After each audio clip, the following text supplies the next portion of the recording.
Okay, a quick recap before we start. Episode 5 taught us how do you choose or pick one single word for your brand. You pick a benefit oriented word that your brand stands for. Use it everywhere and repeat it until every consumer associates that word with your brand. That was Law of Focus. Today, we will be discussing the Law of Exclusivity, which tells you what you should do if that word is already owned or taken by someone else. Two different problems, two very different toolkits.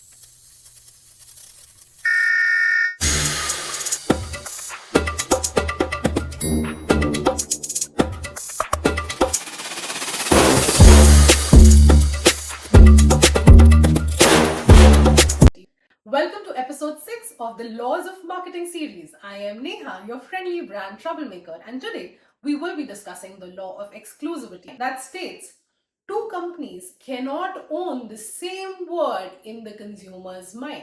So, just for clarification, law of focus tells you how do you choose a word and own it, whereas law of exclusivity tells you what you should do when that word is already taken by someone else. Think of the market like a map.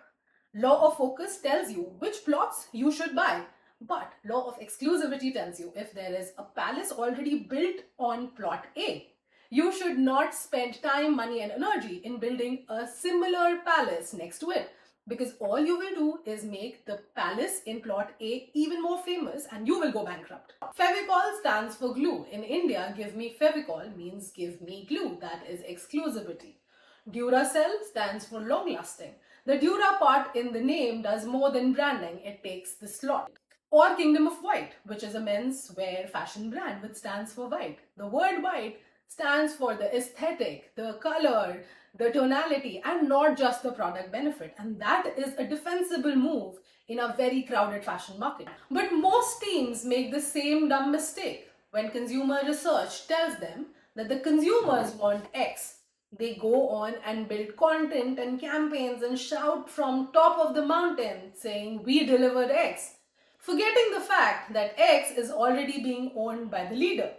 What happens, or the result is, that you are making the leader's position even stronger and there is zero impact on your brand. So if your ownership score or exclusivity score is low, we will discuss how do you calculate that. Here are 4 defensible moves that you can take rather than just giving you try harder advice. Number 1 is niche the word and own a sublane. For example, if you want to use fantasy as the word and fantasy is already being taken by a company, use fantasy for adults or fantasy for kids. The filmable stunt could be you cannot be fantasy for everyone. Be fantasy for someone or that particular consumer cohort. Instantly, the consumers will recognize you for fantasy for kids or fantasy for adults. Number 2 is own the context. Take a use case, not the whole word. For example, if you really want to use fast and it is being used by your competitor, you can use something like hot fast or ready in 10 minutes. The filmable stunt here could be 2 timers. The first timer going fast, showing your leadership word, whereas the second timer is going even faster and stops at 10 minutes, which says ready in 10 minutes and the consumer instantly recognizes it. Number 3 is invent a new slot or a ritual. Red Bull launched as an energy drink in an already crowded soft drink market.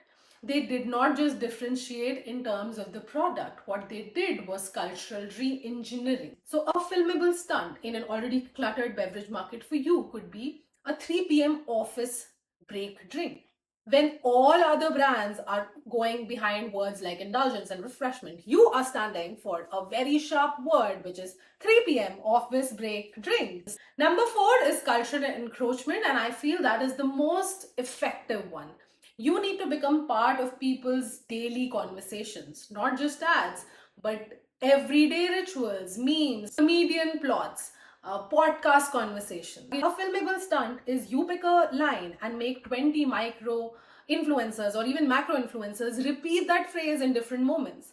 And we have seen this happen so many times. Dar ke aage jeet hai is the only line we remember when we are facing any fear. And kuch meetha ho jaye is what we say in any celebratory occasion. So now let's see, how do you check your ownership score? It is very simple. Step 1 is say that word out loud so you believe in it. Step 2 is ask n number of people, 10, 20, 50, when they hear the word X, which is the first brand they can think of. And number 3 is give it a score. So if you went and spoke with 20 people and 10 people said that your brand is the first brand they can think of when they hear the word X, your ownership score is 10 by 20, which is 50%. Now let's understand, how do you read your score? If your score is more than 60%, congratulations, you own the word, you need to defend it. If your score is anywhere between 30% to 59%, you're still in the fight. You need to double down on your defensive play. But if your ownership score is less than 30%, you don't own that word. You need to pivot to a different niche, a different context, or create a new slot, or do cultural encroachment. In the next episode, we will be climbing the law of ladder, which tells you what your strategy needs to be if you're number 2 or number 3 in the competitive landscape. Spoiler alert, being number 2 can be a power move if you know exactly what you need to do. Drop your brand's exclusivity score in the comments. Hit that subscribe button if you feel that these videos are helping you, and like for more such marketing and brand nuggets. This is Marketed by NG. Let's make your brand glow up. Namaste.